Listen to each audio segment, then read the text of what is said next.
Þau eru sest hjá mér Guðrún Heiður Baldvinsdóttir og Vilhjálmur Þorsteinsson. Ég ætla að byrja á þér, Vilhjálmur. Við ætlum að tala aðeins Vilmund Gylfason og arfleið hans, hugmyndir Vilmundar beinna og betra lýðræði. Já, ég hugsa að Vilmundi hefði nú líka ágætlega við svona þátt eins og þennan. Hann var nú frumkvöðull í gagnrýnni stjórnmálaumræðu í sjónvarpi. En Vilmundur hafði mjög róttækar hugmyndir lýðræðið og betra lýðræði og vandaðri stjórnsýslu.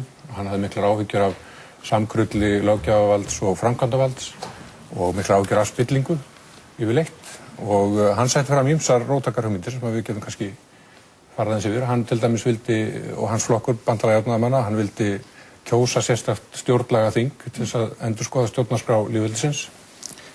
Nú hann vildi gera landið að einu kjördæmi og breyta svona hugsunni það hvernig þingmenn eiga að túlka hagsmuni, eru þeir að vinna fyrir einstaka landshluta eða fyrir heildina. Og síðan vildi hann kjósa forsætisráðherra beinni kosningu, sem svona svipað og gert í Bandaríkjunum og Frakklandi, sem náttúrulega algjör grundvallarbreyting og aðskilur þá löggjafar og framkvæmdarvaldið og eykur svona möguleika á því að fá faglega stjórnun í framkvæmdarvaldinu hjá okkur. Og síðan vildi hann innleiða það sem ég vil kalla eiginlega nýjan kjörseðil í alþingiskosningum og bjóða fólki upp á að velja annarkvort flokka eða hreinlega einstaklinga þvert á flokka og þá í tölusettri röð. Sem myndi við náttúrulega líka gjörbreyta áhrifum flokkana og minnka vald flokksræðisins og gefa einstaklingum miklu betri möguleika á að bjóða sig fram á eigin forsendum. En Vilmundur þeldi þessum hugmyndum fram gegn flokksræðinu. Ég man á tíma B og þetta voru framúrstefnulegar hugmyndir og margir bara skildu þær ekki. En í rauninni má segja að það hafi ekkert breyst síðan þá í þessu. Við erum alveg með sama kerfið og hann var að mótmæla. Já, þegar ég var að hlusta á Gunnar Axel hérna áðan, þá hugsaði mér að það nú margt líkt með þessar umræðu eins og umræðu sem var 82-83 í íslensku þjóðfélagi og það kannski hefur ósköp lítið breyst og kannski liggja margar af svona frumrótunum að þessu vanda sem við erum að eiga hjá okkur í okkar stjórnkerfi. Við erum lítið land og það er mikil nánd og við erum mikil samkrull eins og ég segi milli löggjafarvalds og framkvæmdarvalds og síðan stjórnvalds bara framkvæmdar í landinu og þetta er ekki gott til lengdar. Nei, en það er til dæmis eitt sem er í þessu, það er náttúrulega það að ef að framkvæmdarvaldið er kosið beint eða forsætisráðherra þá er hann einhvern veginn ábyrgari, er það ekki? Jú, ég myndi ætla það. Í dag er náttúrulega flokkarnir sem raun og veru ráða því hvaða einstaklingar þetta eru sem að veljast inn á þing og síðan verða ráðherrar yfirleitt úr hópið þingmanna. Og þannig að flokkarnir sem stofnanir hafa mjög mikil völd í gegnum þetta sem að eru, það er bara undir hælinn lagt hversu lýðræðisleg síðan þessi innri apparat flokkarna eru. Og með því að kjósa forsætisráðherra beinni kosningu þá held ég að væri hægt að gæta miklu betur að ábyrgð og líka faglega að því að fá inn fólk inn á þessi fagsvið, þessar mikilvægu stofnanir sem ráðuneytin eru, fá inn fólk sem að þekkir til og hefur reynslu á viðkomandi sviðum. Ef við skoðum til dæmis kreppuna og viðbrögðu henni í Bandaríkjunum þá held ég að það hefur hjálpað Bandaríkjamönnum mjög mikið að þeir eru með fjármálaráðherra Hank Paulson sem er gríðarlega reyndur á sviði viðskipta og þekkir þetta svið mjög vel og það held ég að við hjálpa þeim mjög vel til þess að bregðast hratt og vel við hjá sér. En svo náttúrulega annað í þessu, fólk nennir ekki, af því að flokkarnir eru svo sterkir og þá nennir venjulegt fólk ekki að reyna að komast þarna í gegn. Nei, þetta er eins og með þekki, þetta er þessi apparat sem þurfa að vinna sig í gegnum og kannski þurfa að byrja bara snemma í æsku að ganga í réttu félögin og stúdentafélögin og hvað þetta heitir nú allt saman og svona vinna sig í gegnum apparatin og þetta er náttúrulega ekkert allir sem að nenna þessu og kannski, og kannski ekki endilega besta fólki sem að kæri svona því. Já, því miður kannski ekki, nei. Guðrún, ég ætlaði að tala við þig, þú ert lektor í Svíþjóð, í endurskoðun, ekki það? Já, innri endurskoðun. Innri endurskoðun. Við ætlum að tala svolítið traust og upplýsingar. Þú ert nú að sjá þetta svona svolítið utanfrá, það sem hefur verið að gerast hér á Íslandi. Já, ég náttúrulega er ekki búin að búa hér lengi og hef ekki fylgst vel með hvað hefur verið að ske en það sem að maður náttúrulega sér alls þar verið að tala það er traust og hvernig og þetta vantraust sem er núna í þjóðfélaginu og þá myndi ég kannski vilja að maður myndi tala eins meira hvað er traust. Það er bara traust talað í dag í svona almennum orðum, en við kannski setjum misjafna meiningu í orðið traust.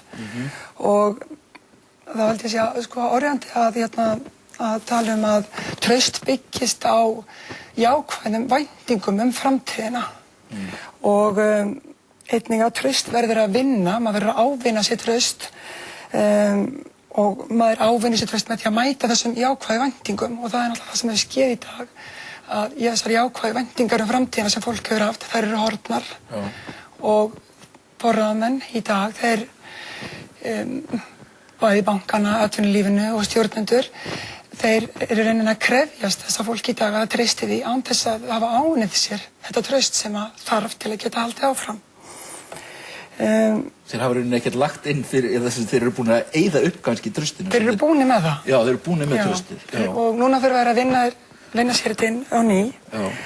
Og það eru náttúrulega 3 meginatriði sem að þurfa að vera fyrir hendi til þess að maður geti áunnið sér traust. Og það er að ég var nú að þýða þessi 2 orð, og ég þýddi þetta sem trausthafi, það er sá sem að maður treystir, og svo treystandinn, það er sá sem maður treystir. Ég þetta er svona heimatilbúin orð, en allavega það eru 3 meginatriði hér sem að stjórnendur, hverjir sem það nú eru, þurfa að hafa í huga, og það er að hann þarf að sýna velvild, og það er sem sagt þannig að treystandi sé öruggur að trausthafinn beri hag hans fyrir brjósti. Og þetta er náttúrulega verið að sjá í dag að við erum ekkert viss það að trausthafinn, stjórnendur eða forráðamenn banka eða atvinnulífs, við erum ekki viss að þeir beri hag okkar fyrir brjósti. Við þurfum líka, þeir þurfum að hafa í huga, við þurfum að trúa því að þeir séu heiðarlegir. Og það er líka annar spurning í dag. Það eru sett mikil spurningaverki í kringum heiðarleika fólks í dag. Ég er ekkert að segja að það sé neitt grunnur fyrir þessu spurningamerkjum. Það skiptir engu máli hvort að það sé satt eða ósatt að manneskjan sé óheiðarleg. Ef ég held hún er óheiðarleg, þá treysti ég henni ekki. Og svo þriðja að maður sýni þá, sem sagt, trausthafinn sýni hæfni að vinna úr þeim verkum sem honum er falið. Og það eru líka spurningamerki í kringum þessa hæfni hjá stjórnendum í dag. En er spurningin það að menn þurfi, ef menn hafa ekki traust, þá er þá ekki eðlilegast að þið dragi sig í hlé? Já, ég myndi segja að ef það er mikið vantraust fyrir hendi, þá er mjög erfitt að ávinna sér traust. Það tekur langan tíma. Það er ekki hægt að skipa fólki að treysta sér, maður getur sagt þú veist treysta sér. Nei, og þetta tekur langan tíma að ávinna sér traust, og það er ekkert víst að fólk í dag sem við treystum ekki, að það geta ekki áunnið sér þetta traust smám saman, en það kemur til með að taka tíma. Og það er ekki víst að við höfum tíma til þess í dag að bíða eftir að við getum farið að treysta þessu fólki aftur. Því að það þarf að sanna sig í verki aftur og aftur áður en hægt er áður við fyrir að trúa því að það sé hægt að treysta. Og þetta er náttúrulega ekki bara spurning okkur, þetta er spurning aðra þjóðir, þetta er spurning erlenda fjárfesta, lánardrottna í öðrum löndum og svo framvegis. Þannig að þetta er, þó svo náttúrulega skiptir miklu máli að þjóðin treysti sínu ráðamönnum, þá er þetta ekki bara við sem þurfum að Þetta er líka þeir erlendu aðrir sem við eigum samskipti við. Já, einmitt. En ertu að leggja til að menn fari frá þá í stórum stíl? Já, ég veit náttúrulega ekki hverju gæti tekið við. Nei. En þetta er lítil þjóð og ég veit ekki hvort að það sé varamenn, en ég get ekki ímyndað mér annað en að það sé til fullt af hæfu fólki sem að gæti farið inn í stöðurnar og hjálpa til, og það er ekki þannig sagt að fólk sem þarf að víkja í dag geta aldrei komið tilbaka aftur. Sko, þetta kerfi, þú ert nú endurskoðandi, og þetta kerfi sem við höfum verið hérna með, þetta voru kerfi, það voru svo hrikalega, maður sér áhættufíknina þegar maður horfir á þetta núna. Já, ég veit nú ekki hvað maður á að kalla þetta fyrir áhættufíkn, hvort ég myndi kalla það fyrir áhættufíkni, en þessi fyrirtæki svo bankarnir hafa náttúrulega síðastliðin ár vaxið gegnum að taka áhættu og ef maður til dæmis ber bankana hér saman við bankana í Svíþjóð, þeir voru náttúrulega gegnum svipað í kringum 1990, en náttúrulega hagkerfið sænska var náttúrulega mun stærra og þoldi það betur fall bankana þar og þeir hafa þá lærðu það þá að sína vissa varkárni í sambandi við vöxt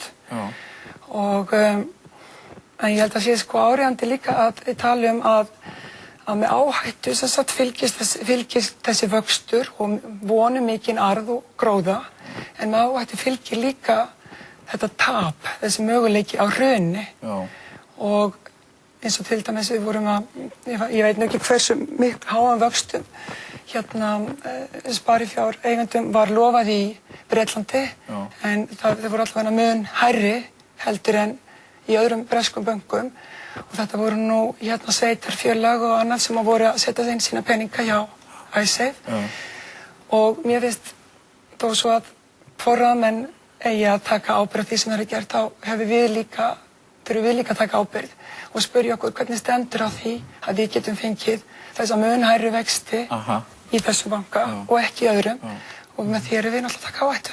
En það er ekki spurningin hvernig svo kemur krísan upp núna í ágúst á síðasta ári, þessi lánakrísa og það er spurningin hvernig var tekið á henni? Það er einhvern veginn, við vorum að ræða það hérna áður en komst í þáttina að menn hefur ekki tekist á við þetta. Nei og þetta er náttúrulega stórt vandamál þegar að eins og hefur skeð held ég hér þar að þegar það kom upp þessi vandamál þá var í staðan fyrir að takast á við vandamáli þá var farið að leita að nýjum frumlegum leiðum til þess að halda áfram að skila þessum vexti. Þannig maður bjóð til viðskipti í staðan fyrir að takast á við vandan því að mér skilst þá eru farnar að koma upp spurningamerki í kringum bankana fyrir 2-3 árum síðan eða ekki. Jú, og menn bjuggu til viðskipti og þá er mann allt í einu að fara að detta í hug fyrirtæki sem hefur verið stundum talað um og það er Enron. Já, það er margt sem er ekkert ólíkt í ferlinu þó svo ég viti náttúrulega ekki hvort það hafi verið neitt svona ólöglegt sem hafi skeið hér sem var náttúrulega tilfellið í Enron. Já. En þetta, maður í staðan þegar sem sagt arðurinn minnkar, viðskipti minnka hér, þá fer maður sem sagt að búa til viðskipti kaupa bréf til dæmis í eigin félögum til þess að halda uppi verði og svo framvegis. Já. Og þetta er ekkert ósvipað sem eins og skeið í Enron. Í Bandaríkjunum. Vilhjálmur, þú ert þú ert útflytjandi eða hefur hönd í baka með útflutningi. Hvernig líst þér á nýju gjaldeyrislögin? Sem við segja að síðast þegar gjaldeyrishöft voru leidd í lög á Íslandi þá höfðu þið staðið í 8-10 ár. Við kannski vonum að þetta verði ekki svona langt. Mér líst alveg bölvanlega á þau og alveg sérstaklega á reglur Seðlabankans. Ég er stjórnarformaður í CCP og í Warren Holdings. Þetta eru hvorttveggja fyrirtæki sem eru með erlenda fjárfesta.